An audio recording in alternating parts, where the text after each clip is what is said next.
Bonsoir à toutes et à tous. Guy directeur de la Fondation du Buffet. Très heureux de revenir ici à la TSGP puisque nous avons entamé, grâce à la directrice générale Marianne Ferrufaune, ici présente, et je tiens à remercier une collaboration entre nos deux institutions qui nous permet finalement d'accueillir toutes les conférences que nous menons parallèlement aux expositions que nous présentons au 137 rue de Sèvres. Et donc ce soir, on a le plaisir d'accueillir Catherine Framblin, critique d'art et biographe de Niki Tsafal, en dialogue avec Déborah Léocouette, qui est directrice scientifique et des collections à la Fondation, à l'occasion justement de cette exposition qui s'appelle Jean Dubuffet, Niki Tsafal, Chassés croisés. Et justement, on va essayer de vous expliciter un petit peu davantage ce soir. Enfin, on compte sur vous deux pour donner une lecture un peu plus précise sur ces chassés croisés. Rappelez que cette exposition, on est dans les dernières semaines, puisqu'elle se terminera le 13 février. Donc, à ceux qui l'ont vue, revenez encore la voir. Ceux qui ne l'ont peut-être pas encore vu, de le faire et de dire à tous vos amis aussi de venir découvrir cette exposition. Voilà. Je passe la parole sans plus tarder à Déborah et à Catherine, bien sûr. Voilà. Merci beaucoup, Olivier. Bonsoir à toutes et à tous. Je suis particulièrement heureuse donc, de ce rendez-vous ce soir avec Catherine Framblin, qui est donc critique et historienne d'art, qui a publié plusieurs monographies sur des artistes contemporains, Daniel Buren, Bertrand Lavier, Bernard Venet, Jérôme Zander, mais c'est bien entendu dans le cadre du précieux et très méticuleux travail que Catherine Framblin a mené sur Niki Tsafal que nous nous retrouvons ici ce soir. Dans la récente biographie Niki Tsafal, un héros au féminin, publiée dans la collection Les Grands aux éditions Courtes et Longues, vous écrivez avoir beaucoup questionné son œuvre foisonnante, ses écrits, ses journaux, ses archives volumineuses conservées en Californie. Et ces recherches et investigations, vous les avez menées dès 2010 avec l'objectif d'écrire une biographie sur l'artiste Niki Tsafal. Et dans le cadre de ce travail, vous avez été justement soutenu par la petite fille de l'artiste, Bloom Cardenas. Et vous avez publié, donc 3 ans plus tard, un ouvrage qui est absolument passionnant, Niki Tsafal, la révolte à l'œuvre, donc qui est vraiment la biographie de référence sur Niki Tsafal, avec des infos qui sont toutes certifiées exactes. J'insiste sur ce point parce qu'effectivement, il y a une bibliographie qui est très abondante sur l'artiste. Donc c'est vraiment un ouvrage qui est et reste aujourd'hui la référence absolue pour comprendre le parcours et l'œuvre de Niki Tsafal. Et je crois que vous l'aurez compris, en tout cas, c'est un ouvrage qui a été très précieux pour moi dans le cadre justement de l'exposition Jean Dubuffet et Niki Tsafal, Chassés croisés. Voilà, tout le parcours, les éléments m'ont permis de mieux penser l'exposition et de visualiser chacun de ces thèmes. Donc l'exposition Jean Dubuffet et Niki Tsafal, Chassés croisés, c'est un dialogue qui est tout à fait inédit. Jamais jusqu'à cette exposition, donc portée par la Fondation Dubuffet avec le soutien de la Niki Charitable Art Foundation, ces 2 figures majeures de l'art moderne et contemporain n'avaient été réunies. Et pour cause, au premier regard, tout semble les opposer. Dans l'œuvre de Niki Tsafal, il y a du biographique, il y a du mystique, du collectif et du politique aussi. Rien de tout cela chez Jean Dubuffet. Et pourtant, à y regarder de plus près, leurs œuvres parlent une même langue. Elles parlent de matière, elles parlent d'invention, elles parlent d'espace artistique et de lieux communs. Alors, lors de nos échanges, vous m'avez dit à plusieurs reprises finalement, tout était là et qu'il suffisait de regarder. Donc, dès à présent, je vous propose qu'on jette un coup d'œil sur ces œuvres. Et pour amorcer donc cette discussion, je vous propose d'entrer en matière. Alors, peut-être que certains ici noteront la référence à un texte d'Hubert Damisch qui date de 85, Entrée en matière, qui est très important. Et nous, je vous propose aussi qu'on prenne justement cet angle de la matière pour amorcer justement la discussion. Alors, la première chose que j'aimerais aborder avec vous. Et c'est en repensant aux échanges que nous avions eus. Vous m'avez dit tout de suite que ce qui était intéressant dans ce dialogue, c'est qu'en rapprochant Niki de Saint-Phalle et Jean Dubuffet, on regardait chez Niki de Saint-Phalle la matière, on y prêtait attention. Est-ce que vous pouvez justement nous en parler un peu plus de justement peut-être de cet apport dans ce dialogue de Dubuffet avec Niki de Saint-Phalle?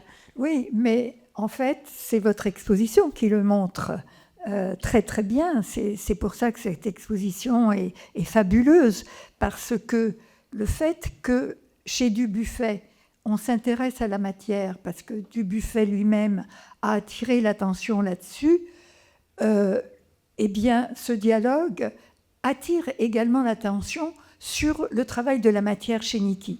Moi, quand j'ai travaillé sur la biographie, c'est quelque chose qui m'a énormément frappé, cette approche de la matière dont elle a parlé, mais très peu. Mais néanmoins, ça a attiré mon attention. Mais dans l'exposition, c'est flagrant. C'est ça qui est absolument extraordinaire. Et là, cette exposition, elle est faite pour regarder, plus que pour,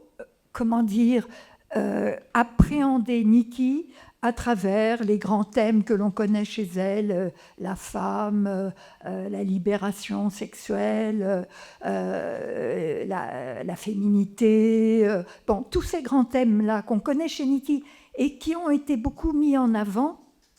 Eh bien, c'est pas ça dont vous parlez dans l'exposition.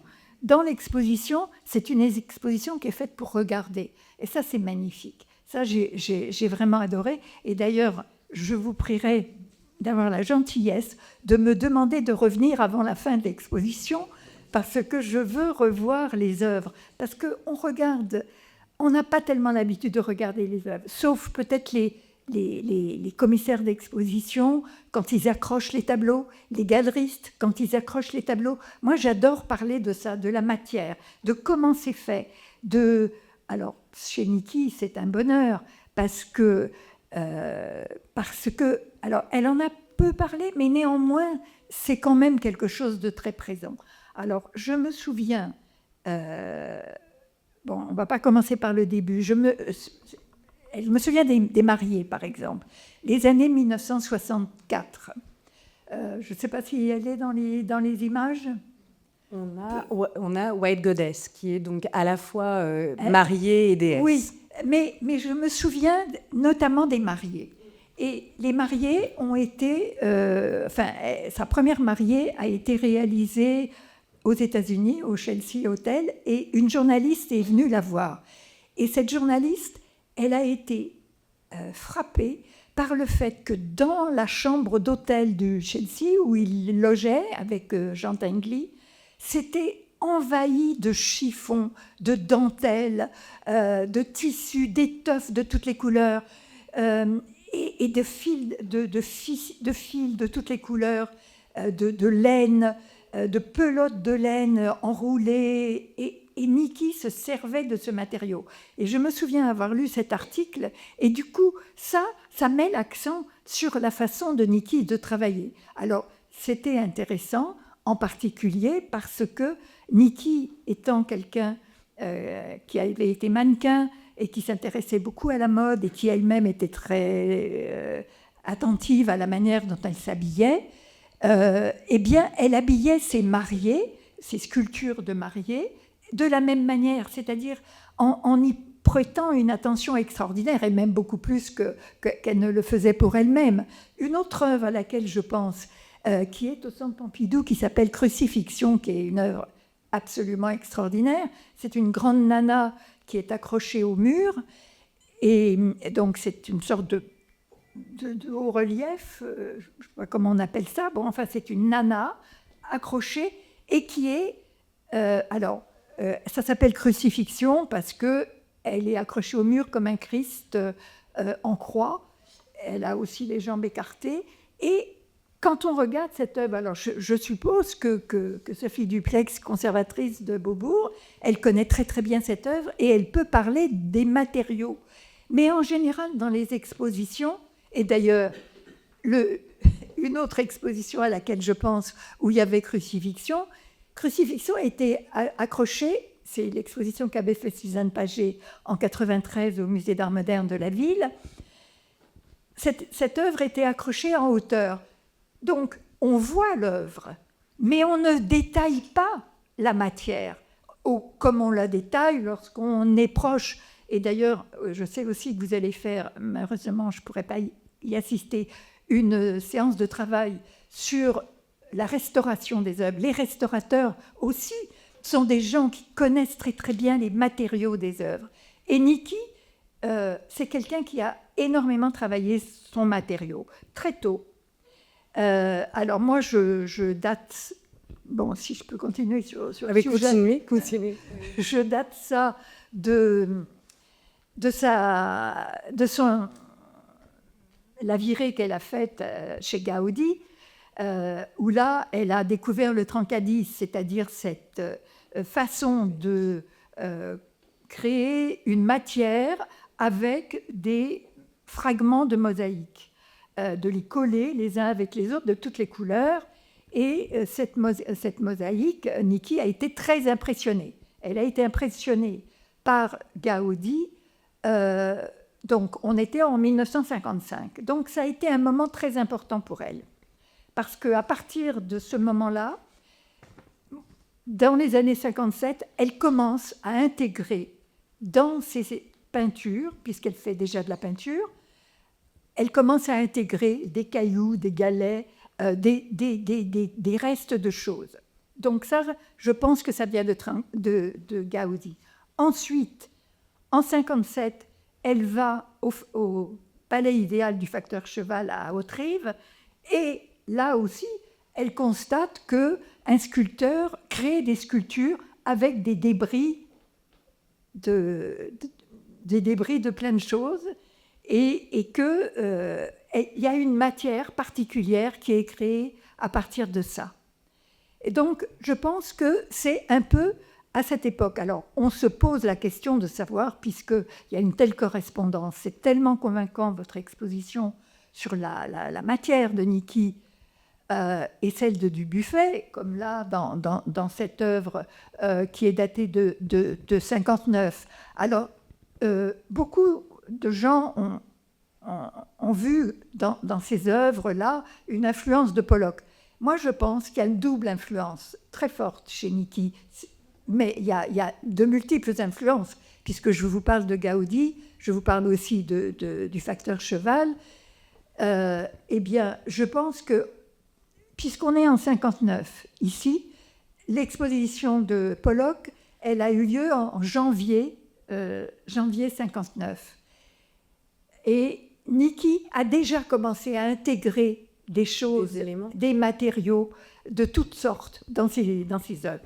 Alors, avant de parler de Pollock, j'aimerais bien juste peut-être qu'on revienne sur la slide suivante, parce que là, je pense qu'on en a un très très bon exemple avec Yellow Cow de 1959 de Niki de Saint-Phal, où on voit à la fois les éléments du Trekendi, donc avec ces petits tessons de mosaïque ici coupés, où on voit bien cet héritage de Gaudi. Et ce qui est intéressant quand on voit cette œuvre, donc, qui est actuellement présentée rue de Sèvres, il y a aussi toute cette matière qui est complètement, avec ses pattes, qui est complètement inventée. Et c'est vrai que quand on voit cette œuvre aux côtés des matériologies ou des topographies de Dubuffet, on ne peut que se dire qu'elle a regardé finalement Dubuffet, qu'elle a pu le découvrir à Paris. Et j'aimerais peut-être que vous reveniez sur cet aspect-là, que vous évoquez d'ailleurs aussi dans votre biographie, et à la première d'ailleurs mention de Jean Dubuffet de votre biographie,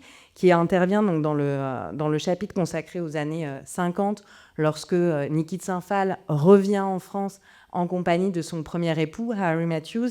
Vous rappelez qu'elle va découvrir les galeries de la rive gauche, qu'elle va repérer tout de suite les œuvres de Cobra, de Vols, de Klee, de Fautrier. Et vous dites, elle s'intéresse en particulier à Dubuffet, dont les livres, confiera-t-elle, ont une grande influence sur elle. Quand elle découvrira plus tard les artistes de la collection de l'art brut à Lausanne, que certains appelleraient fous, elle appréciera leur originalité et leur usage inventif des matériaux.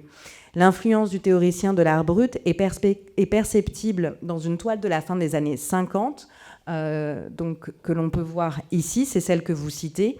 L'œuvre représente une petite fille sautant à la corde dans un paysage dont la géologie boursouflée fait nettement penser aux surfaces tourmentées de Dubuffet, notamment dans ses texturologies.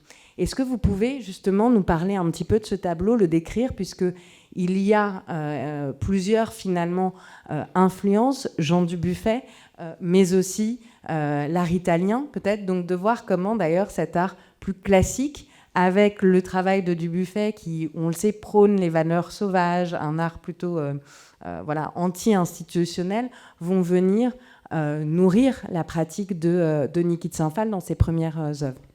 Oui, dans ce tableau qui s'appelle « Une petite fille saute à la corde », on voit en effet une petite fille. Et donc c'est intéressant parce que c'est dans la continuité d'un ensemble de tableaux que Niki a fait autour des gens proches d'elle, de sa famille notamment.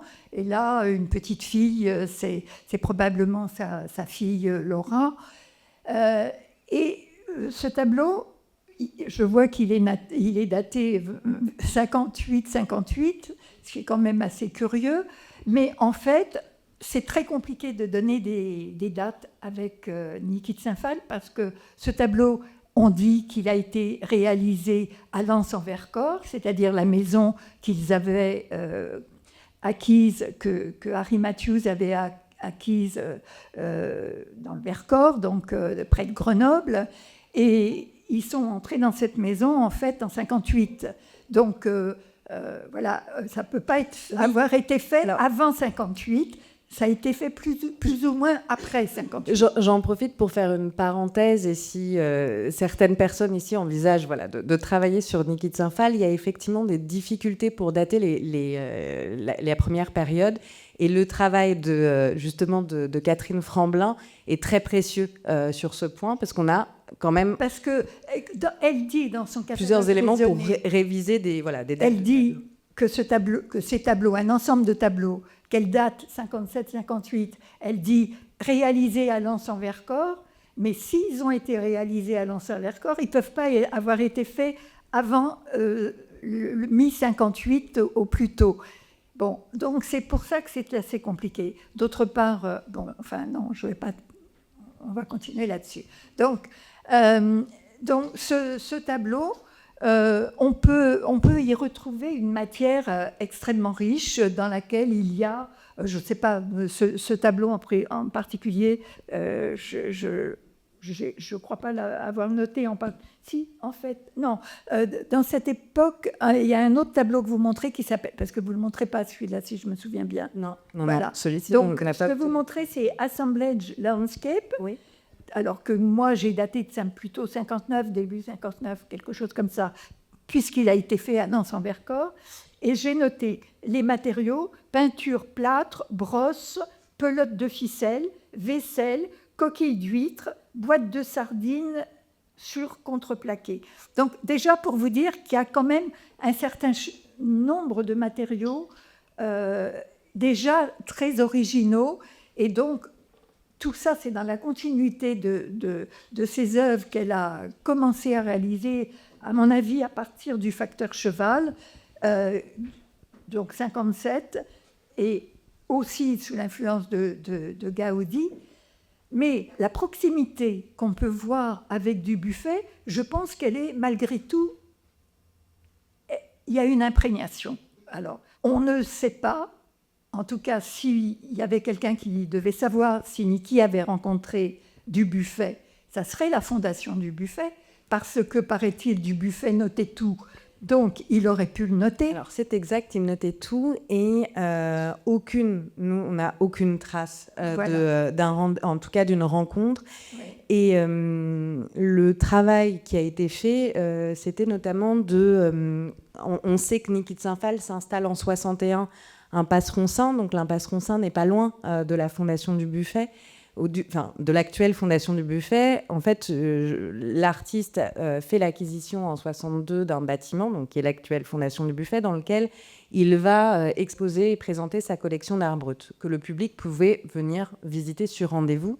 Et nous avons dans les archives de la Fondation les agendas en fait, des différents rendez-vous du public donc, qui est venu voir la collection de l'art brut. Et c'est vrai que dans le cadre de cette exposition, l'une des premières investigations qui a été menée, c'était le dépouillement de ces agendas où tout était absolument noté. Donc on sait par exemple que l'artiste Arnulf Rainer est venu.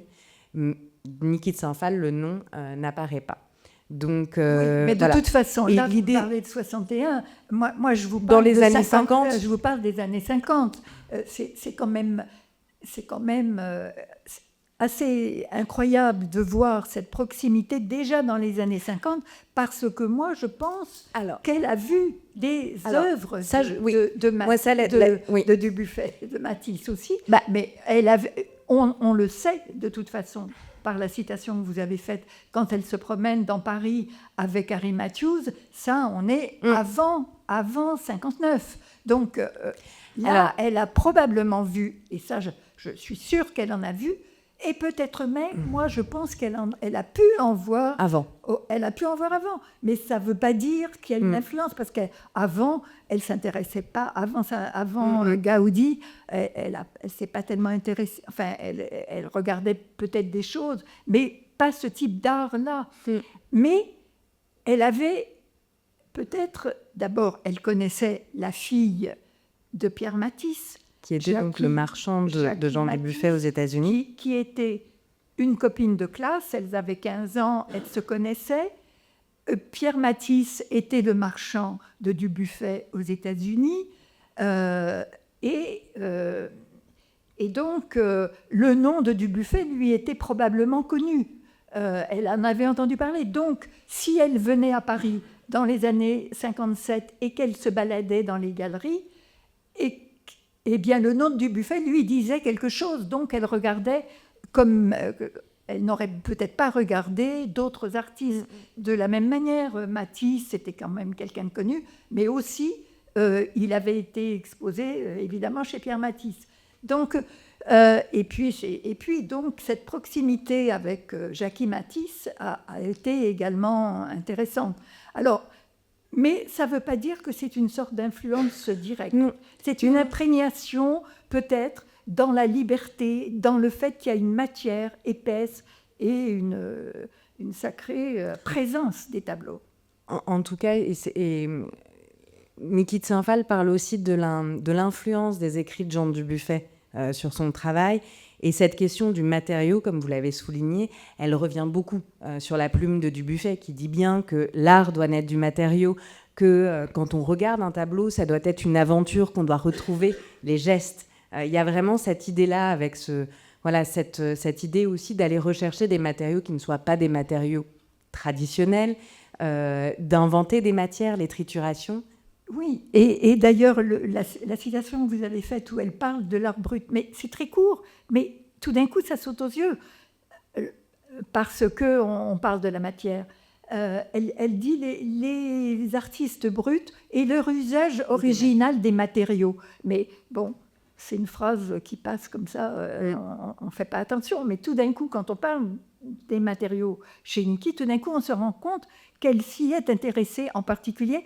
Et je pense que c'est une manière de regarder l'art brut qui est très intéressante et qui serait peut-être très intéressante de retrouver aujourd'hui, beaucoup plus qu'on ne le fait quand on regarde l'art brut. Bon, ça c'est une chose. Donc, alors, que voulais-je dire d'autre là-dessus ? Sur la rencontre, vous m'avez envoyé un article où, je ne sais pas, une journaliste a dû mal comprendre sa conversation avec Niki, mais ça m'a troublée quand même, en disant Niki a été l'assistante de Dubuffet. Bon, moi, j'ai jamais entendu parler de ça. Je vous confirme que nous avons la liste de tous les... Bon, voilà. Donc, pas le cas. Mais ça ne va pas du tout avec Niki de Saint-Phal. Parce que les influences de Niki, si on peut parler comme ça, et je pense que c'est comme ça qu'on peut en parler comme ça, elles sont multiples. Mais c'est plutôt un bain de choses qu'elle a vues et extrêmement variées. Alors, Gaudi, l'art brut, etc., mais aussi énormément l'art médiéval, ça a été très très important pour elle. Les cathédrales, les façades d'églises qui étaient travaillées avec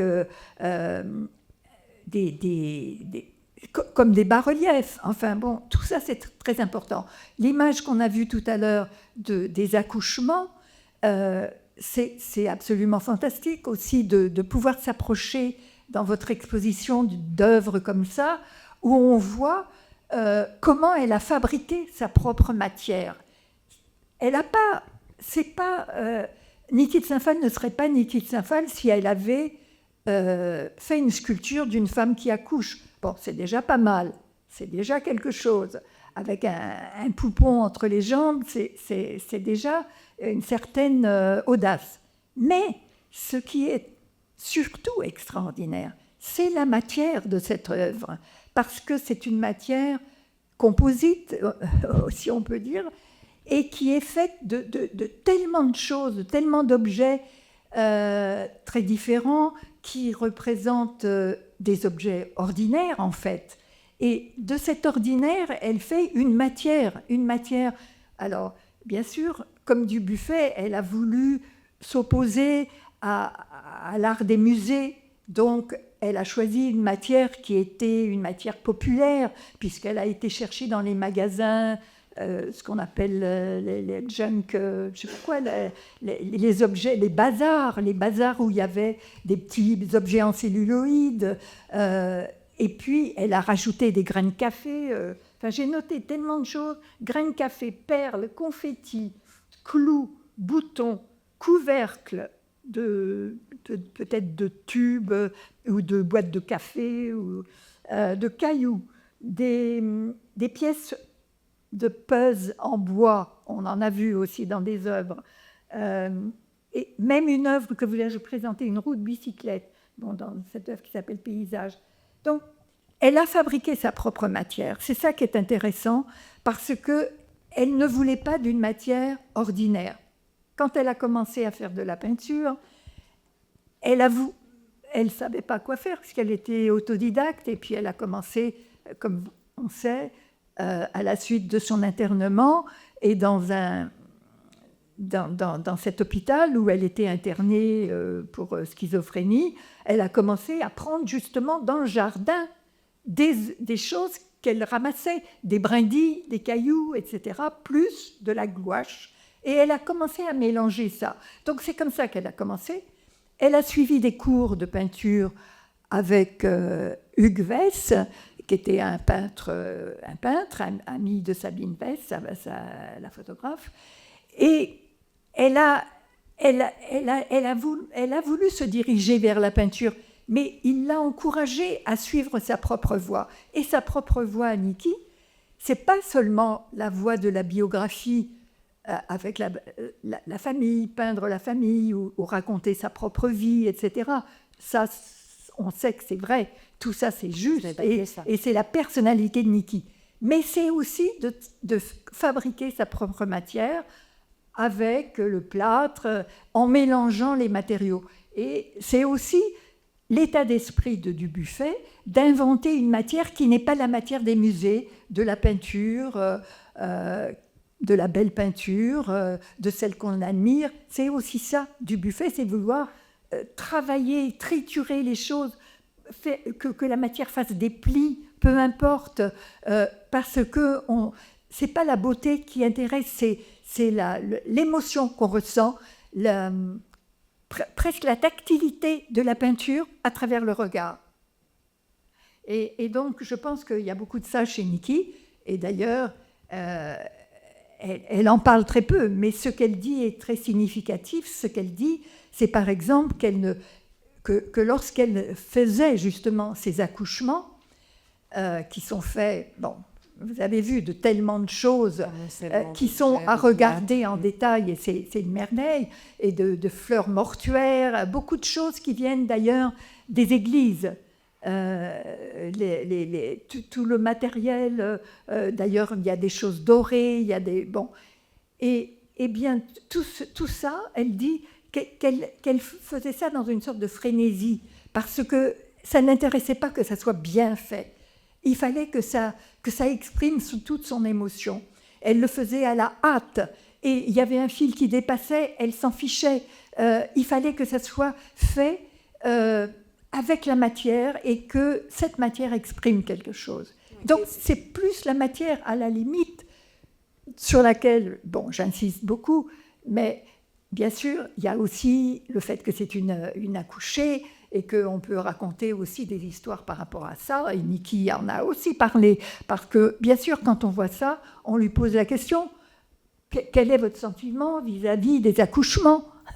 Alors, donc, elle raconte, elle parle aussi d'avortement, etc. Donc, on se précipite beaucoup là-dessus. Mais moi, je crois que votre exposition a montré que Niki ne serait pas Niki sans cette matière.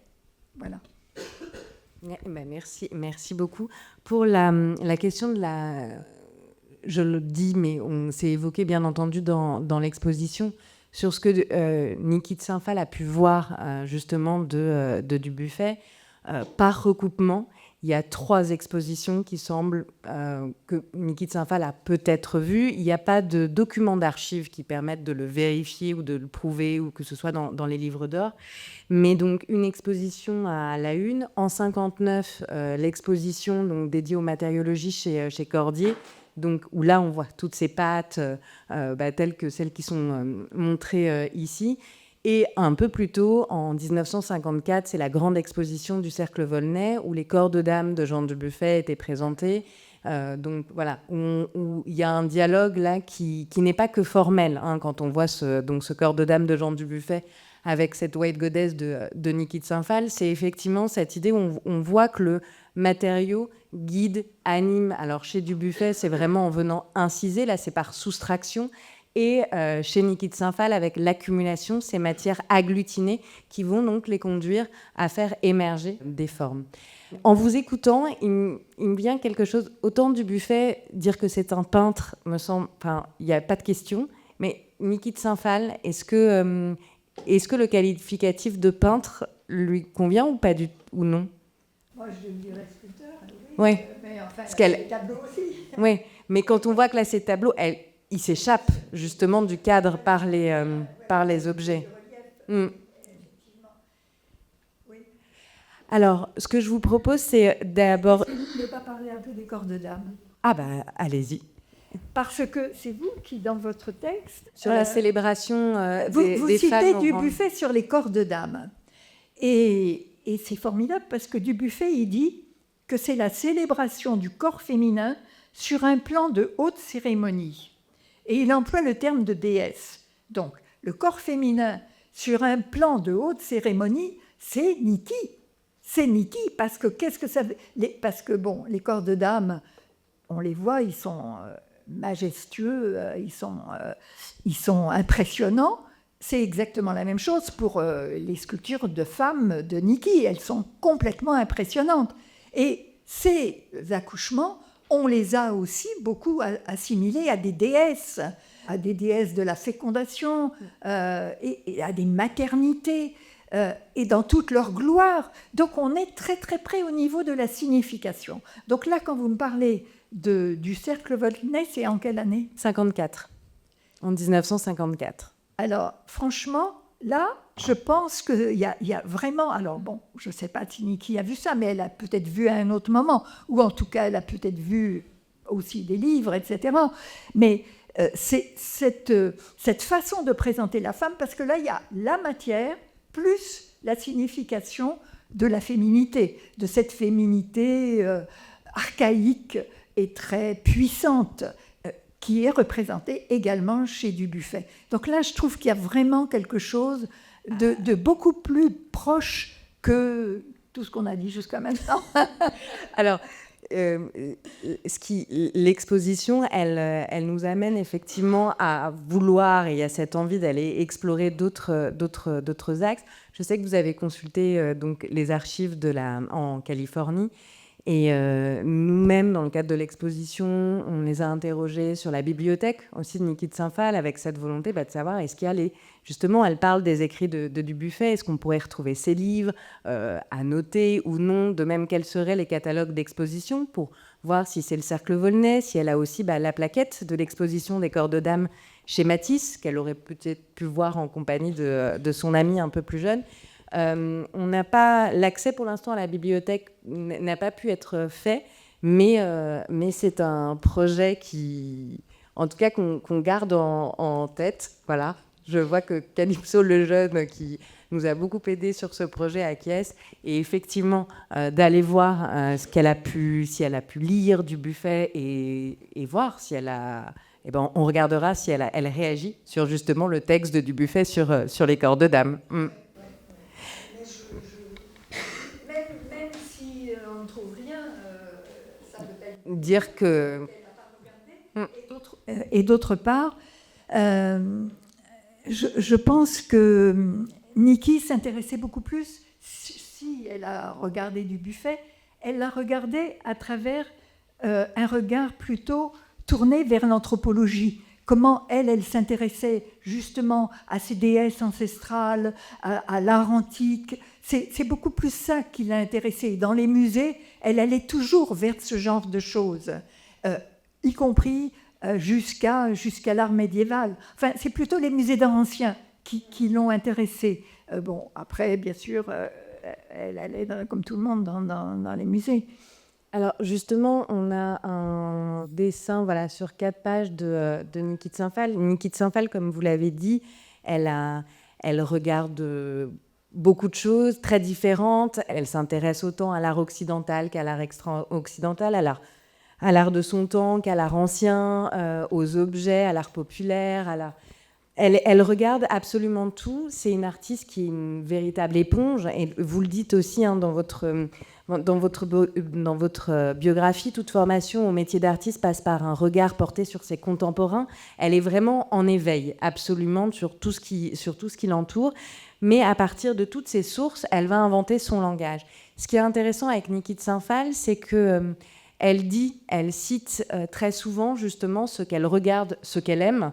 Et là, donc, on a ici donc, toute une série de petites illustrations où on voit donc, à la fois, elle aime par exemple Paul Klee, elle aime Rembrandt, on voit ici, elle aime Mondrian, elle aime Pollock, elle aime ses enfants, elle aime l'art médiéval, elle aime Pontius Hulten, elle aime beaucoup, beaucoup de choses. Et l'on voit que ce soit dans ses autobiographies richement illustrées, dans les dessins ou dans ses œuvres, où elle donne aussi parfois des titres en hommage. Alors Pollock, justement, revient beaucoup. Elle le cite beaucoup, elle fait des tableaux où elle le nomme au sein même des titres. Et en revanche, Dubuffet, elle n'en parle que très peu. Elle le cite donc, dans son autobiographie Harry et moi, les années de famille, mais c'est tout. Et j'aimerais beaucoup vous entendre justement sur, pas ce silence, mais presque finalement sur Dubuffet par rapport à Pollock. Parce que finalement, est-ce que c'est ce que l'on retrouve dans les œuvres? Est-ce que Pollock est plus important que Dubuffet? Moi, à mon avis, non.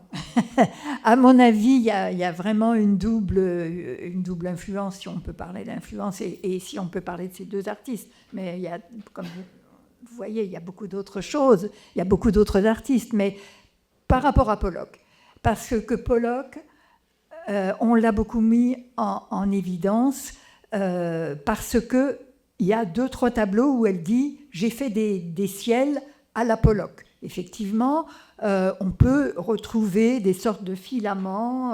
Et puis, elle a fait ces tableaux qui sont des tirs et que Restani a assimilés à des drippings. Et effectivement, c'est l'époque, c'est la grande époque des Pollock, si on peut dire, de Niki de Saint-Phal. Mais à mon avis, bon, j'en parle dans le livre, si elle a rencontré, comme elle le raconte, si elle a vu les tableaux de Pollock pour la première fois, c'est ce qu'elle dit, la première fois, lors de l'exposition du Musée d'Art moderne de la ville, en janvier 59, c'est quand même extrêmement étrange. Alors, c'est vrai, mais si c'est vrai, eh bien, elle a commencé à faire du Dubuffet, entre guillemets, avant, puisqu'elle intègre des éléments et que, donc, elle a vu Gaudi et le facteur cheval. Donc, avant 59. Et donc, on ne peut pas, même ces tableaux qui sont datés, qui sont à la Pollock, ils étaient notés dans la première monographie 57-58, alors que Niki, elle dit qu'elle a vu pour la première fois en 59. Donc, il y a quelque chose qui ne colle pas. Et je pense que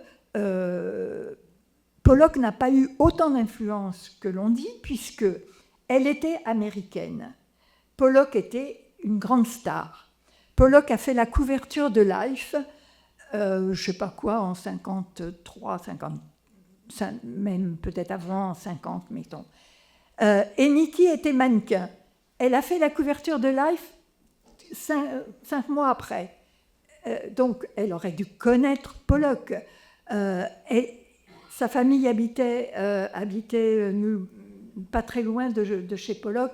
Hans Namuth était le photographe de Pollock et le photographe du mariage de Niki de Saint-Phal. Donc tout ça aurait dû créer des relations entre elle et Pollock, enfin pas des relations de personnes, mais elle aurait dû s'y intéresser avant.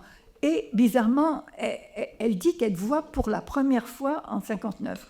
Donc effectivement, quand elle en voit, peut-être qu'elle fait 2-3 tableaux, mais ces tableaux sont déjà, elle fait déjà du Niki de Saint-Phal à cette époque.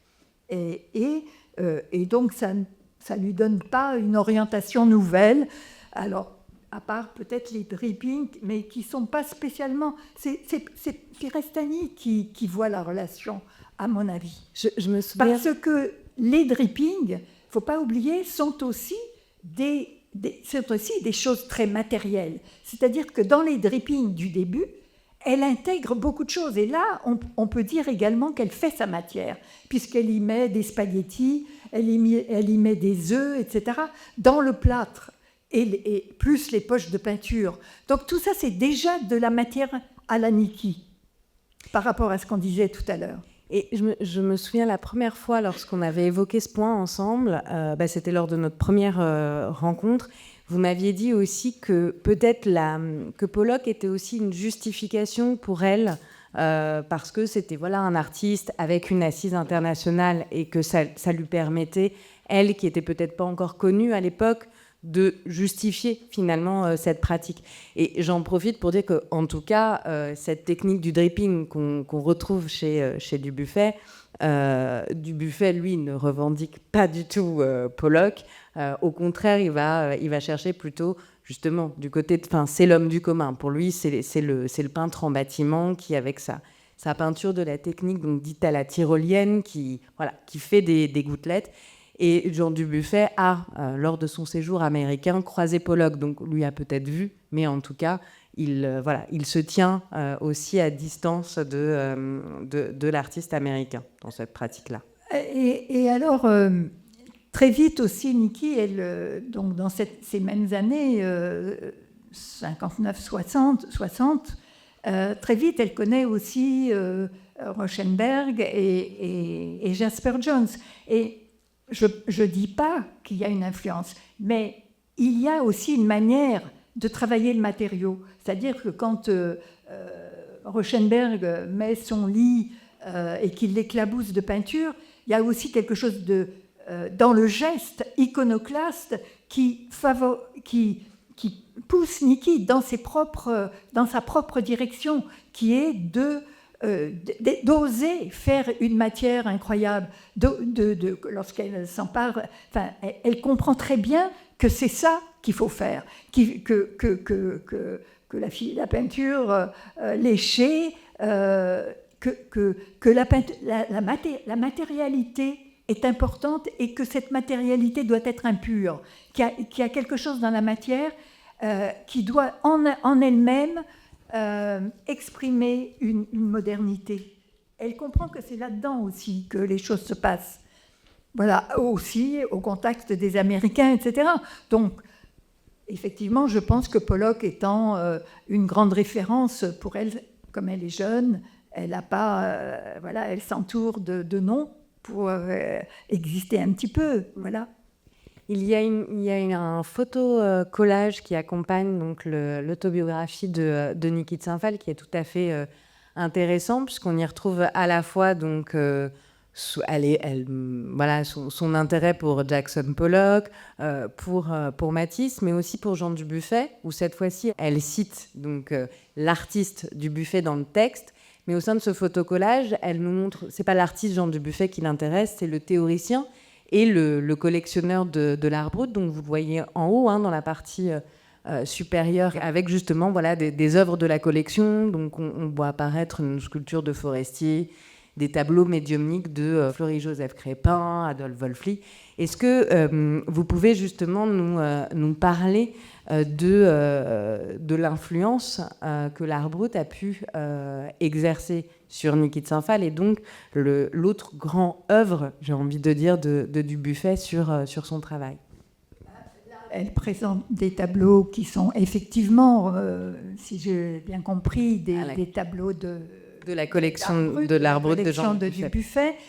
Ce que cherchait Dubuffet à travers ses œuvres, c'était lui aussi une matière différente. C'était une manière de se détourner de l'art officiel, de l'art tout simplement, de l'art avec un grand art.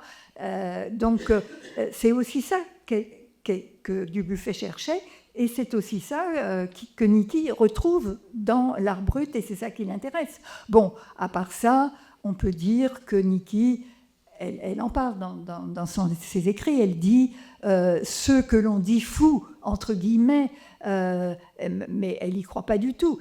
Et puis, on sait aussi qu'elle a été elle-même internée pour des problèmes psychiatriques, si on veut, donc elle se sent une sorte de proximité avec peut-être ces gens qui ont été enfermés, qui ont été rejetés de la société. Elle parlait beaucoup d'outsider art.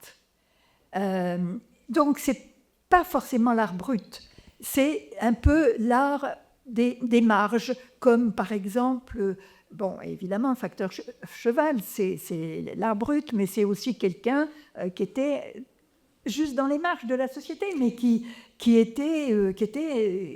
vivait pas dans un hôpital psychiatrique. Il y a une exposition qui est justement intéressante pour les deux artistes, c'est la grande exposition donc, consacrée à l'assemblage au MoMA, dans laquelle Dubuffet et Niki de Saint-Phalle vont avoir des œuvres exposées. C'est d'ailleurs, je crois, la première fois que Niki de Saint-Phalle présente son travail aux États-Unis, donc dans le cadre d'une grande exposition collective. Et au sein du catalogue d'exposition, il y a toute une présentation de l'outsider artiste Simon Rodia, qui a fait donc un environnement tout à fait étonnant avec de grandes tours. Et à l'issue donc de la découverte justement de ce site outsider, dans les mois qui suivent la réception de l'ouvrage, Niki de Saint-Phalle se rend justement avec Chantin Guely pour visiter ce site qui va venir compléter un peu le panthéon des architectes qui n'en sont pas de Niki de Saint-Phalle. Donc avec vraiment cet outsider qui est Simon Rodia. Oui, et elle va voir Simon Rodia à la suite de l'exposition dans laquelle elle participe, Art of Assemblage, et catalogue que j'ai regardé de près, et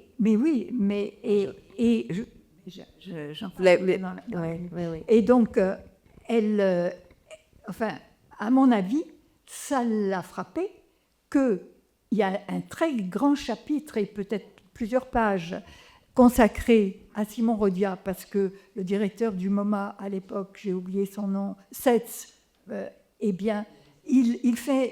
connaît très bien Simon Rodia, mais il ne connaît pas ni Gaudi, Gaudi, il connaît Gaudi, mais il ne connaît pas le facteur Cheval. Donc, à mon avis, Niki, qui avait emmené juste quelques mois avant Jean Tinguely à Hauterive, elle a dû y penser que, évidemment, il fallait aussi aller voir Simon Rodia, mais c'est une référence américaine. Là, c'est effectivement la référence américaine pour l'art brut, qui était d'ailleurs aussi une référence des surréalistes, qui avaient, parce que bon, commençait à s'intéresser aux œuvres de Rodia. Il n'était pas complètement oublié aux États-Unis à cette époque. Donc effectivement, ils sont allés voir ces poutrelles, ces tours, plus dans le vide ou je ne sais pas quoi. Donc il y a l'intérêt, en tout cas avec l'art brut, pour la liberté de ces artistes hors normes. Il y a aussi quelque chose qu'on peut retrouver dans le dessin.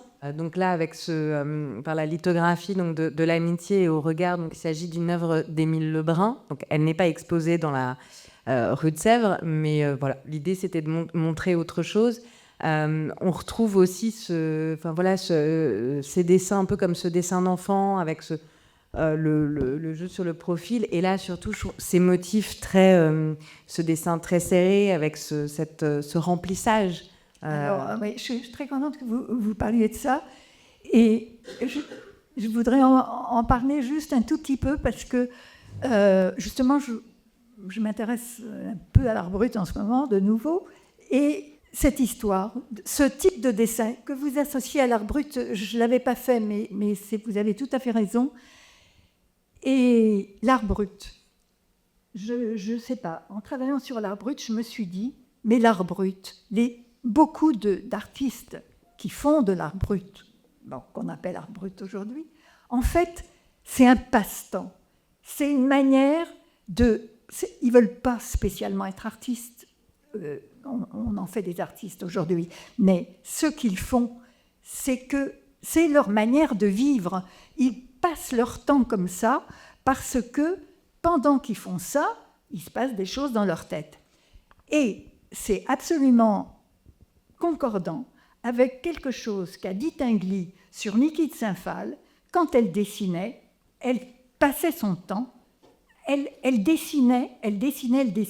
Alors, elle dessinait ce type de dessin, et ce type de dessin, c'était une manière de s'absorber en elle-même. Voilà. Et je pense que là, il y a quelque chose de commun avec les artistes d'art brut, c'est-à-dire on n'a pas forcément une idée de ce que l'on va faire au bout du compte, ou on en a une idée très très vague. Et Tinguely racontait que, par exemple, Eva Epli, elle dessinait peu, et que Niki, à côté d'Eva, elle passait son temps, effectivement, à dessiner. Quand des gens venaient la voir, Niki, elle leur mettait un crayon dans les mains, et elle-même, elle dessinait sans arrêt, et elle laissait les gens faire ce qu'ils voulaient. C'est une notion très importante de dessiner en laissant son esprit aller. Comme d'ailleurs, je pense que, ou on me l'a dit, ou je l'ai entendu, ou je l'ai lu, ou même elle en parle, c'est un peu comme dessiner quand on est au téléphone. Voilà. On dessine et on fait plein de choses sans savoir dans quel sens on dessine, on entoure un truc et un autre. Voilà. Donc il y a cette idée de déambulation par le dessin, mental. Oui. Et ça, on se retrouve dans ce type de dessin. Ce qui est intéressant avec ce que vous dites sur ces petits griffonnages au téléphone, c'est qu'on sait que le cycle le plus important dans l'œuvre de Dubuffet, donc l'ourloupe, en fait, démarre par un ensemble de dessins faits comme ça de façon très machinale au téléphone, comme on en fait tous, sauf qu'il est le seul après à faire ce qu'il va faire de tous ces dessins. Et ce qui est intéressant, c'est que justement l'art brut vient...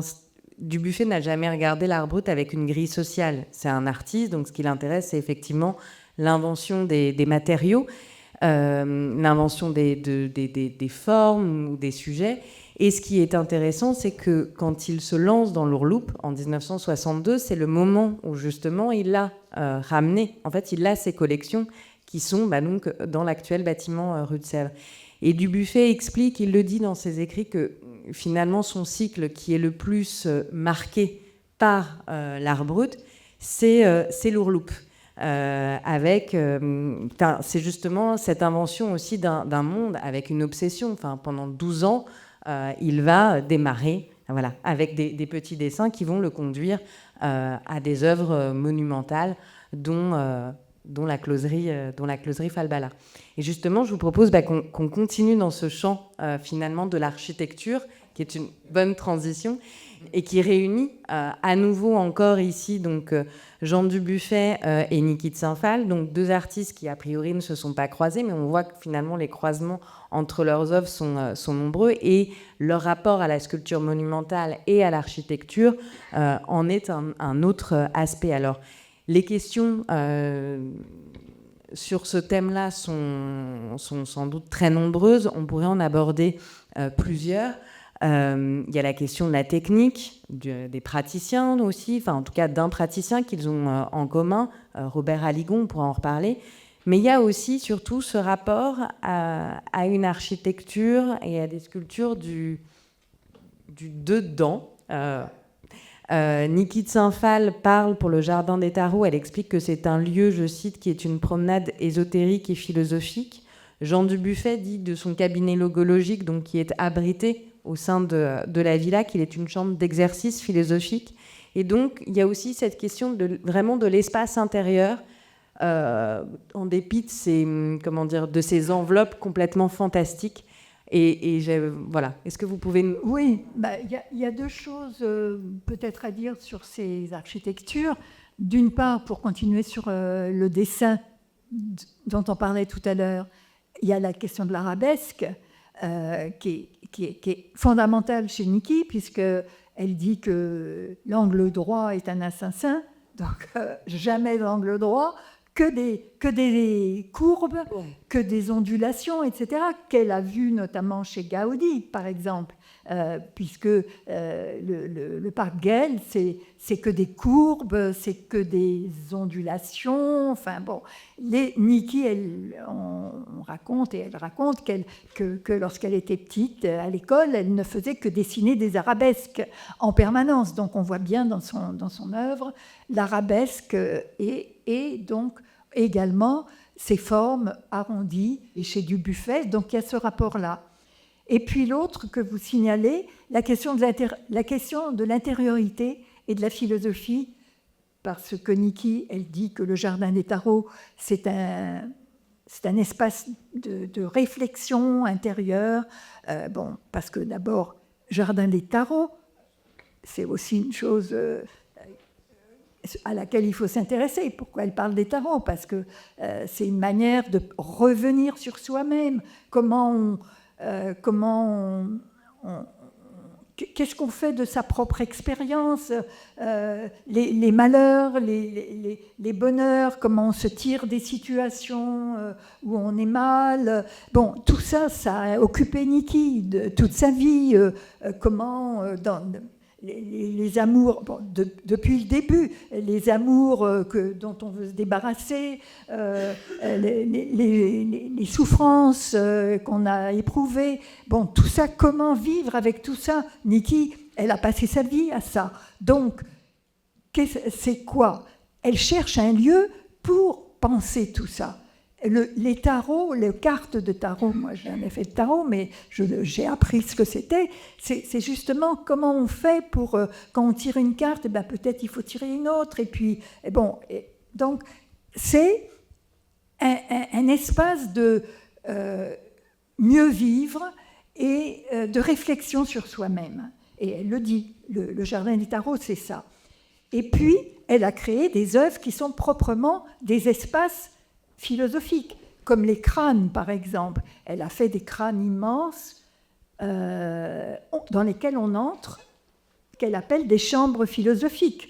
Donc, on est à l'intérieur pour réfléchir sur soi-même. Elle a été influencée en ça, notamment par l'art mexicain, parce que à l'extérieur, c'est magnifique, c'est plein de pierreries, c'est plein...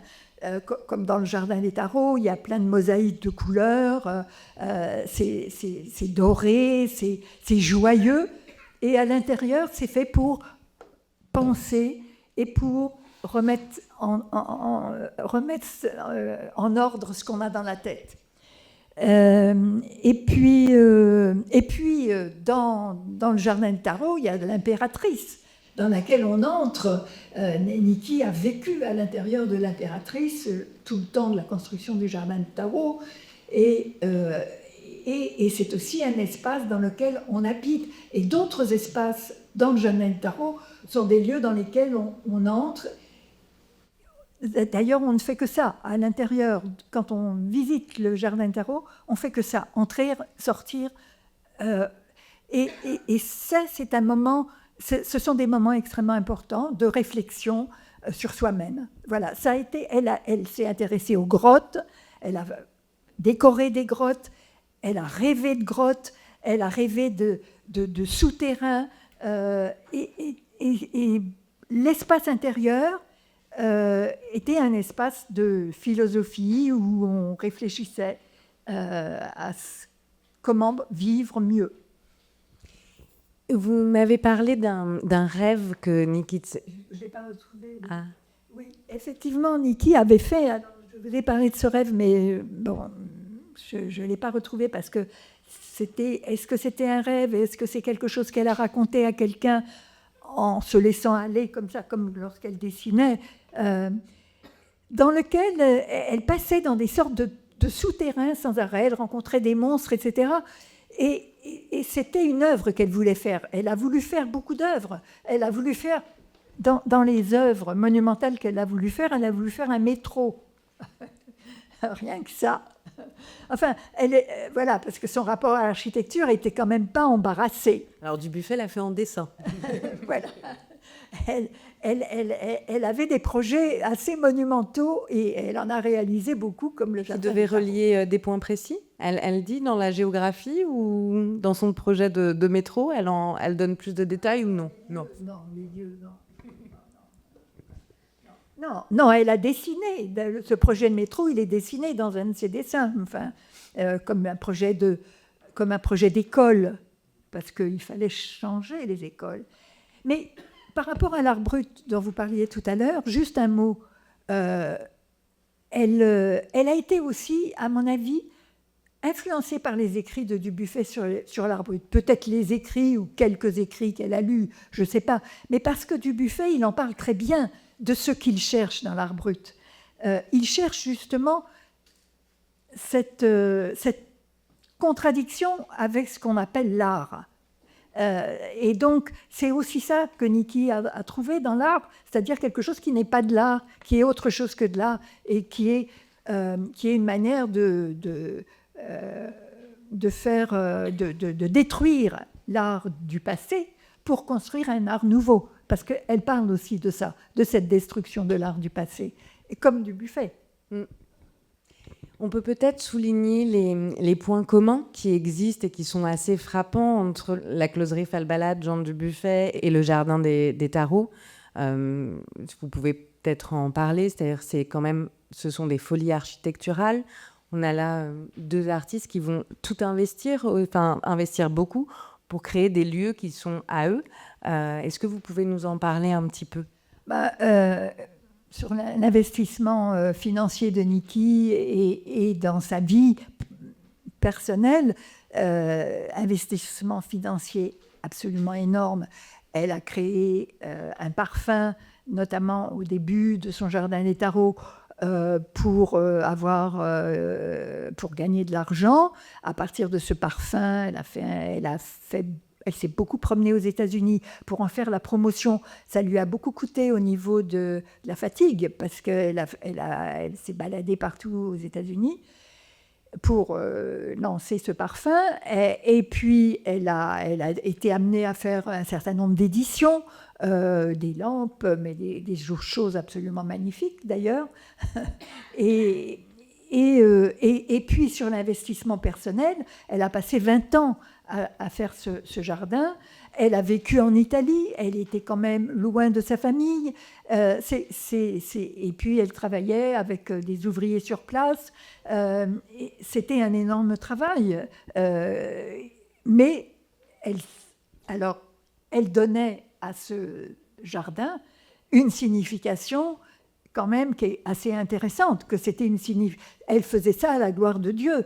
C'était pas, il ne fallait pas que les ouvriers s'imaginent qu'ils étaient des simples ouvriers. Ils travaillaient pour la gloire de Dieu. C'était une mission quasi divine qu'elle s'était donnée. Et lorsque le jardin a ouvert, elle a surtout voulu éviter que, comme elle disait, les marchands du temple se présentent. Donc, il ne fallait pas qu'il y ait de buvette, il ne fallait pas qu'il y ait de parking, il ne fallait pas que l'on vienne détruire le caractère sacré de cette œuvre. Il fallait pas elle n'était pas dans un... vendre du Coca-Cola à la porte du Jardin des Tarots aurait été sacrilège par rapport à cette mission, pour la closerie, quasi divine qu'elle faisait. Parce que très tôt, elle y a pensé très tôt. Dès qu'elle a vu Gaudi, elle a dit « je ferai ». Il y a une injonction mystique dans ce projet. Dès qu'elle a vu Gaudi, elle a dit « je ferai un jardin semblable ». Simplement, elle a mis du temps elle a mis du temps, pas tant de temps que ça, mais malgré tout, elle a dû réfléchir à quoi ce jardin serait-il destiné, comment le présenter. Elle a pensé à un moment que ça s'appellerait le jardin des dieux. Donc voilà, donc on est quand même dans la mission divine. Et ça, j'insiste beaucoup là sur le nouveau livre que j'ai sorti il y a pas longtemps. Et là, j'ai perdu mon fil. Oui, quand elle voit Gaudi, elle dit « je ferai un jardin ». Et simplement, c'est au moment où elle a trouvé le thème de ce jardin, c'est-à-dire un jardin des tarots, avec des figures qui sont inspirées des arcanes du tarot. C'est là où elle a pu se lancer dans son jardin, c'est là où elle a su qu'elle allait le faire réellement. Parce qu'elle voulait le faire, elle voulait un jardin où justement, un jardin du bonheur, elle a pensé aussi à un moment. Un jardin où on pourrait se promener en oubliant les soucis de sa vie. C'est étrange quand même de penser ça. Oui, il y a cette citation de Niki de Saint-Phal dans votre ouvrage, moi, qui m'a particulièrement plu. Vous rapportez donc « Je croyais auparavant qu'il fallait pour provoquer, attaquer la religion, les généraux. J'ai compris qu'il n'y avait rien de plus choquant que la joie. » Parce que ce qu'elle a ressenti chez Gaudi, c'est vraiment le bonheur. C'est idiot à dire, mais c'était son objectif au Jardin des Tarots. C'est que les gens trouvent le bonheur. C'est quand même... voilà, ça va l'air naïf de dire ça, mais c'était la joie, et effectivement, qu'elle le cherchait. Mais il y a peut-être d'autres citations par rapport... Mais alors, parce que vous parliez du Jardin du Bonheur, et ça fait écho aussi, je trouve, à l'œuvre de Dubuffet, qui est une œuvre joyeuse, très joyeuse, et que parfois la critique n'a pas comprise en disant qu'il portait les choses sur le plan de la moquerie. Et Dubuffet dit souvent non, c'est sur le plan plutôt de la joie et des hautes célébrations. Et ils ont aussi ça en commun. J'ai écrit tout un article sur la joie chez Niki de Saint-Phal. Malheureusement, je n'ai pas cité Dubuffet. Voilà. Mais j'ai cité Matisse, j'ai cité Fernand Léger. J'ai toutes des figures qui s'envolent. Ce sont des figures de joie. Et effectivement,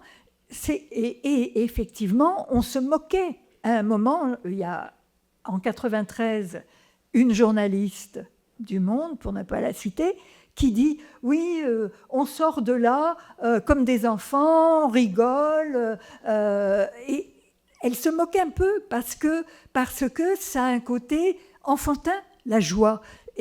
Mais Niki revendiquait. Elle revendiquait ça. Et c'est probablement plus ou moins dans ces années où elle revendique la joie de manière très forte. Je vous remercie. Est-ce que vous souhaitez ajouter quelque chose pour cette discussion ? Parce que, voilà, de proposer au public, il y a peut-être donc des questions à vous poser. Je voudrais rebondir là sur la joie là, que vous avez évoquée. Et il y avait eu, c'était me semble-t-il en 2015, au musée des Beaux-Arts de la ville de Lille, une exposition autour de la joie. Il y avait donc des nanas, des sculptures de Niki de Saint-Phal, mais je ne sais plus s'il y avait du buffet ou... Ça ne vous parle pas, non? Et c'était au musée Des Beaux-Arts de Lille, sur la thématique de la joie. Donc voilà. Puis sinon, merci pour cette conférence très intéressante. Et j'ai pu voir l'exposition donc à la Fondation du Buffet. Et c'est vrai que les deux artistes dialoguent bien, en fait, au travers de leurs sculptures monumentales, leurs architectures fantastiques. Voilà.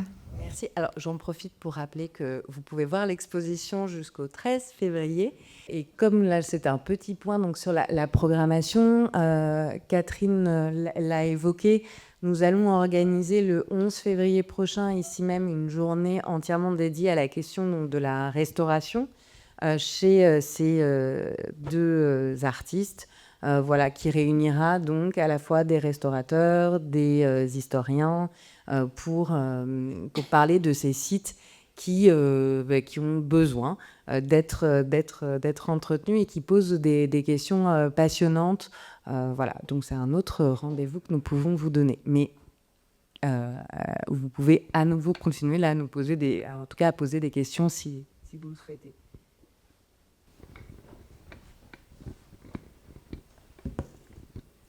Oui, sur le quadriptyque de Niki de Saint-Phal, où elle fait figurer ses admirations, il me semble avoir vu le nom d'Aligon que vous avez mentionné. Donc on se pose la question de savoir où Niki de Saint-Phal aurait pu voir des œuvres de Dubuffet, mais Dubuffet aurait-il pu lui-même avoir vu des œuvres de Niki de Saint-Phal et peut-être à Périgny? Alors, c'est sur la question pour Aligon. Alors, il y a, nous, du côté de la Fondation du Buffet, pendant longtemps, on a cru, en fait, que Jean Dubuffet avait collaboré avec Aligon parce qu'il travaillait pour Niki de Saint-Phal. Or, dans le cadre de, justement, ce qui est formidable avec les expositions, c'est que ça nous fait aussi travailler donc, sur certains aspects. Il s'avère, en fait, que Dubuffet contacte et collabore avec Aligon bien avant qu'Aligon n'entre en contact avec Niki de Saint-Phal. Jean Dubuffet prend contact avec Aligon en 67 dans le cadre de son... Parce qu'il a réalisé une tour polychromée qui est en fait la maquette de la tour aux figures, donc érigée à 24 mètres de haut à Issy-les-Moulineaux. Et il va entrer en contact avec Aligon sur les conseils de son marchand de couleurs, Édouard Adam. Et parce qu'en fait, il cherche un praticien qui puisse réaliser des agrandissements. Et Aligon va donc réaliser les premiers transferts et agrandissements pour Jean Dubuffet avec un pantographe. Et en fait, c'est Niki de Saint-Phal qui découvre alors quelles œuvres de Dubuffet, des œuvres de Dubuffet, des sculptures monumentales transférées par Aligon, et qui, elle, va se rendre auprès d'Aligon. Et bien entendu, en fait, l'atelier d'Aligon est installé à Périgny-sur-Yerres. C'est là où Jean Dubuffet va installer lui-même ses ateliers et bâtir la closerie. Donc en fait, Niki de Saint-Phal se rend très, très souvent dans l'atelier d'Aligon pour aller voir justement le travail qu'il fait pour ses propres sculptures. Et elle visite la closerie Falbala. Pareil, ça, on n'a pas d'éléments de preuves matérielles, mais que ce soit Laura Matthews, donc sa fille, et Bloom Cardenas, sa petite-fille, elles nous ont assuré que oui, Niki de Saint-Phal connaissait le site et qu'elle l'aimait. Et d'ailleurs, de façon générale, elles nous ont tout de suite dit un grand oui sur l'intérêt de Niki de Saint-Phal pour l'œuvre de Jean Dubuffet. Rien dans nos archives, mais Dubuffet il dit son admiration pour les auteurs d'art brut. En fait, après, il parle très peu, voire pas, des autres artistes. Enfin, c'est pas tout à fait vrai, parce qu'il a quand même rédigé des textes pour des artistes qui ne sont pas des auteurs d'art brut, notamment des artistes américains. Mais Niki de Saint-Phal, on n'a aucune mention. Après, il devait connaître peut-être son travail. Dans la bibliothèque personnelle de Jean Dubuffet, au sein des archives, nous avons des romans d'Harry Matthews, son premier mari, qui sont dédicacés donc d'Harry Matthews à Jean Dubuffet, puisqu'en fait Harry Matthews était un ami proche d'Hubert Damisch, qui a beaucoup écrit sur Jean Dubuffet. Et on sait qu'Harry Matthews et Niki de Saint-Phal, même s'ils sont séparés, vont rester très très proches. Donc, alors, attendez, on n'a pas dit. On n'a pas une chose dont on n'a pas parlé, c'est que la famille de Harry Matthews, c'est-à-dire les parents de Harry, collectionner des Dubuffet. Mais oui, non, mais en fait, c'est tellement... Enfin, on n'en a pas parlé, et nous avons eu la chance de pouvoir justement obtenir un prêt d'une encre de Chine, d'un paysage avec un ciel noir qui a appartenu donc à la famille Matthews, donc qui est présentée dans la collection. La deuxième œuvre qui était dans la collection des Matthews, c'est une grande barbe. Donc ces personnages affublés d'une barbe, et en fait les barbes, ce sont justement ces texturologies. Voilà. Donc on n'a pas évoqué ces liens, ils sont évoqués dans l'exposition, mais c'est vrai qu'il y a plein il n'y a pas de lien ou de connexion directe, mais il y a plein de choses autour qui montrent que, oui, Jean Dubuffet, comme Niki de Saint-Phal, ne vivait pas isolé. Il y a plein de points d'interaction qui font que on sait que Niki de Saint-Phal connaissait l'œuvre de Dubuffet, mais sans doute que... Dubuffet, sans doute, n'ignorait peut-être pas Niki de Saint-Phal. Merci. J'ai quelques difficultés à superposer ces deux créateurs, tout simplement parce que j'entends bien et je connais aussi un peu le travail de Niki de Saint-Phal, une femme cabossée, avec beaucoup de soucis, avec beaucoup de malheurs, aussi mentalement. Elle a créé, en intériorisant toutes ces difficultés dans des objets que même les enfants peuvent apprécier, des choses oniriques essentiellement. Alors que pour moi, Dubuffet est l'homme le plus cartésien, le plus pensé, le plus rigoureux dans tout ce qu'il a fait. Rien n'est laissé au hasard. Et donc, d'un côté, des choses, je ne peux que répéter le thème, un peu oniriques, pensant à soi-même.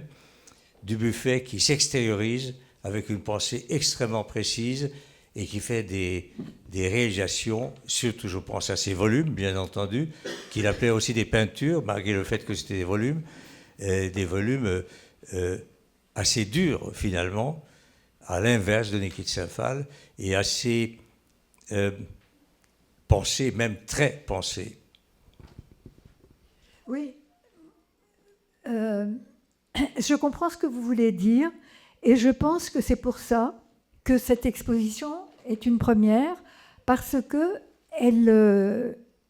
c'est la première fois où on regarde les choses d'un autre point de vue que celui que vous êtes en train de dire, c'est-à-dire, enfin, moi, Dubuffet, bon, je n'ai pas une grande connaissance de Dubuffet, mais en ce qui concerne Niki, je pense effectivement qu'on a tout de suite, et ce qui est normal, on parle d'elle d'une certaine manière, et justement, qui n'est pas ce lien que l'on peut faire avec Dubuffet. C'est-à-dire que, effectivement, si on regarde quels étaient les objectifs de l'un ou de l'autre, peut-être Dubuffet, comme vous le dites, peut-être très intellectuel, bon, voilà, très structuré, etc. Et Niki, voulant être proche à travers des choses qui étaient proches des objets, de l'art pour les enfants, admettons, eh ben, effectivement, ils sont très loin. Mais c'est justement pas comme ça enfin, il y a d'autres manières de regarder. Et je pense que, alors, en ce qui concerne Niki, je pense qu'on peut dire que c'est vraiment un personnage extrêmement complexe et que c'est, on peut voilà, c'est une manière de la. Il faut voir tous les aspects. Et je pense que cette exposition montre un aspect sur lequel on la voit peu en général. En tout cas, Peut-être pour Dubuffet, c'est pareil. Enfin, je ne sais pas. Nous, c'est quasiment une première d'avoir vraiment ce dialogue à tous les étages de la fondation Dubuffet. Mais en tout cas, pour rebondir, moi, je ne pense pas que le côté cartésien empêche la part du rêve ou de l'invention. Je ne sais pas si... Enfin, quand on fait l'expérience de l'ascension de la tour aux figures ou de la closerie, en tant que visiteur, enfin en tant que même, on prend part à l'œuvre, on n'a pas en tête le côté cartésien de Dubuffet, et à la rigueur, on s'en moque quand on est sur ces sites. Enfin, je veux dire, notre esprit, il vague, il part. On rêve et donc, c'est aussi comme ça qu'il faut aborder l'œuvre, c'est en l'expérimentant, en la regardant, et peut-être en mettant aussi je ne sais pas si... voilà, pour moi, ça n'empêche pas la part d'invention et de rêve de l'œuvre de Dubuffet, son côté cartésien. Est-ce qu'on peut imaginer que ce soit un rêve raide et sévère? Pourtant, ces lignes sont très courbes. Mais, Oui, quand même. Est-ce qu'il y a d'autres questions? Oui, c'est sûrement la nature de l'exposition, mais vous avez assez peu parlé des tirs. Et on sait que depuis, ça commence avec les premiers portraits de Mon Amour, où elle tire sur des cibles, et puis elle fait ses premiers tirs, mais finalement, vous abordez essentiellement la question des matériaux. Je voudrais savoir comment vous articulez les tirs et la performance dans le travail de Niki de Saint-Phalle à l'aune de ce que vous avez dit et de cette exposition. Eh bien, moi, je pense que les premiers tirs, notamment même avant les tirs, bon, pour les tirs, tu m'excuseras, mais j'en ai un peu parlé en disant qu'il y a aussi une question de matière. Elle invente aussi une matière. Le tir, c'est le tableau lui-même est une matière complètement inventée, parce que mettre des objets dans le plâtre, des gouaches à l'intérieur du plâtre, des œufs et des spaghettis, ce que l'on sait qu'elle faisait, qu'elle mettait à l'intérieur de sa matière, tout ça, c'est une matière complètement inventée. On est d'accord. Mais même avant, lorsque elle fait ce tableau qui est le point de départ des tirs, qui s'appelle Mon Amour, Saint-Sébastien, enfin, elle fait plusieurs tableaux de ce genre-là, où elle prend une cible en guise de tête, une chemise de son amoureux dont elle veut se débarrasser, et qu'elle met ça en scène et elle propose au public du Salon Comparaison en 1960 de tirer avec des fléchettes sur la cible, eh bien déjà là on a une matière qui est complètement nouvelle effectivement. Et c'est à partir de là où elle va dans cette exposition voir un tableau tout blanc de Bram Bockart et qu'elle se dit ce tableau tout blanc, donc elle fait un amalgame en fait entre ce tableau tout blanc et le fait qu'elle va le mettre dans du plâtre, qu'elle va mettre, disons, des objets dans du plâtre et qu'elle va tirer dessus et qu'en tirant dessus, la peinture va dégouliner et ça sera comme du sang, puisqu'elle veut se séparer parce que, bon, on a dit aussi que Niki, dans son travail, elle faisait référence à sa vie personnelle. Son œuvre est extrêmement autobiographique. C'est pour ça qu'on dérive. Dès qu'on parle des matériaux, on parle d'autre chose. On va parler également d'elle-même et de sa famille et de ses sentiments, etc. Donc, elle se dit, là, on va tirer et ça va être... il va saigner, mon amant, je vais le détruire. C'est un acte rituel, comme dans les civilisations anciennes, ou chez les Hopis, etc. Et donc, là aussi, elle invente un matériau, elle invente une matière quand même dans les tirs également. Ça, je disais. Si je peux vous permettre, je peux ajouter que c'est aussi son côté engagé dans les tirs, puisque contre le patriarcat, contre le racisme, contre... Bien sûr. Évidemment. J'aurais voulu vous poser une question. Je me souviens d'avoir assisté au Coucou Bazar, et vous n'en parlez pas du tout dans l'expo. Et en vous écoutant, je me suis souvenu aussi des impressions qu'on a quand on rentre dans le jardin des tarots. C'est un spectacle, en fait, avec des objets, des personnages qui bougent, qui font du bruit, qui sont fantastiques. Et le Coucou Bazar, c'était cette impression que ça donnait, avec aussi toute l'imagination, la poésie du buffet. Et ça, vous n'évoquez pas dans l'exposition. C'est peut-être dommage, il y a plus que du monumental à comparer, il me semble. C'est une idée qui m'est venue en vous écoutant. Alors, moi, je vous remercie pour cette remarque, parce que on va faire une suite. Non, je plaisante, mais c'est que en relisant certains passages, moi, le lien entre Niki de Saint-Phal et Coucou Bazar, là, grâce à votre livre, Catherine, effectivement, je me suis dit, mais il y a quelque chose, c'est avec les tableaux éclatés. Où, en fait, donc, ces tableaux éclatés qui ont ces petits moteurs, donc, qui sont des tableaux en mouvement, justement, Coucou Bazar, du Buffet le qualifie de tableau animé.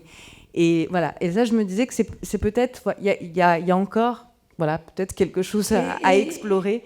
Et je trouve que la liaison se fait aussi bien entre ces deux approches de la peinture qui ne sont plus des tableaux, qui sont autre chose dans les deux cas d'ailleurs. Et c'est quelle année, Coucou Bazar 60, j'allais dire 73, 74, 76. Et quand est-ce qu'elle aurait pu voir, Niki? Elle aurait pu voir au Grand Palais. Alors, il y a une représentation en 73 à New York, une au Grand Palais en 73, une à Turin en 78. Parce que je parlais ce matin avec Catherine Tieck, qui a exposé et du Buffet et qui était très amie avec Niki de Saint-Phal. Et elle m'a parlé de cette exposition qu'elle avait faite de du Buffet en 1985, une grande exposition du Buffet que Niki était venue voir. Elles ont parlé toutes les deux. Et Niki disait « J'adorerais faire des personnages ». Et alors, donc, peut-être parlait-elle de Coucou Bazar, parce que... Il n'était pas... non. Non, qui n'était pas dans l'exposition, ouais. Mais qu'elle a pu... Mais en tout cas, Coucou Bazar, en fait... Volney, il n'était pas... Non, pas encore, mais à Périgny.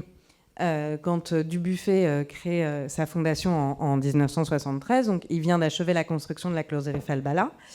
Et après, donc il y a je ne sais pas si vous connaissez le site, donc il y a les ateliers avec la partie musée maquette et il y a ce qu'on appelle la partie musée. Et Dubuffet donne à sa fondation les éléments de son spectacle de Coucou Bazar, parce qu'il veut vraiment garder Coucou Bazar, cette entité. Donc les éléments quittent la cartoucherie de Vincennes où ils ont été élaborés, mis en scène, chorégraphiés, et ils sont présentés à Périgny-sur-Yerres. Donc elle les a, elle les a peut-être vus à Périgny-sur-Yerres. Et alors est-ce qu'elle les a vus au Grand Palais en 73 une question, une question à pour les archives de la NCAF. En tout cas, c'est vrai que ces personnages, on pense à Niki aussi. Même si on n'a pas exactement l'équivalent. Oui, et c'est vrai que lors de la présentation, c'était quand l'an passé, il y avait une exposition au musée du Luxembourg, tous légers, avec différents éléments qui étaient présentés, et il y avait comme un masque justement de Niki de Saint-Phal. Et moi, je sais que Olivier Donald, directeur de la Fondation du Buffet, a vu cette exposition, ainsi que mon collègue à la photothèque, Jules Audry.